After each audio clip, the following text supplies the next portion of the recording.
আসসালামু আলাইকুম। শুরু করতেছি মহান সৃষ্টিকর্তার নামে, যিনি পরম করুণাময় এবং অত্যন্ত দয়ালু।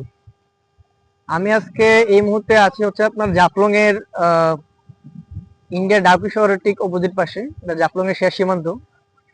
আমি এই ভিডিওটা যে কারণে করা আমার, আমি সিলেট বিভাগের একজন সন্তান হিসাবে, বাংলাদেশের একজন নাগরিক হিসেবে আমি বলতে চাই, বাংলাদেশে যদি আপনার চার পাঁচটা আপনার টুরিস্ট স্পটের কথা বলি, আপনার কক্সবাজার, সুন্দরবন সহ আশেপাশে যতগুলো আছে তার মধ্যে এই জাফলং কিন্তু অন্যতম একটা।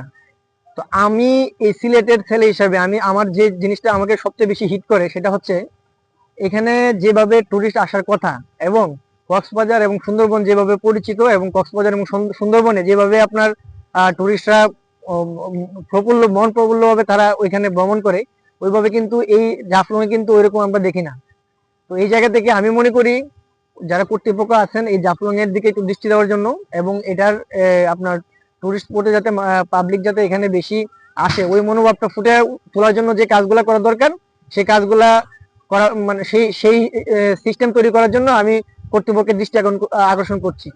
এবং আমি যদি আপনাকে একটু দেখাই, একটু ভাই এই পাশে একটু দেখান তো, আপনার ভিউ এর কোনো মানে জাফলং এর সৌন্দর্যের, কিন্তু সৌন্দর্যের মহামারী জাফলং এ, হ্যাঁ, সৌন্দর্যের কোনো কমতি নেই এই জায়গায়। আমি যদি আপনার সাইড গুলো একটু ভাই একটু দেখেন তো, ওই পাশটা একটু দেখেন তো ভাই, ইয়া করে। এখন এখন আমি ভিডিওটা বেশি লম্বা করতে চাচ্ছি না।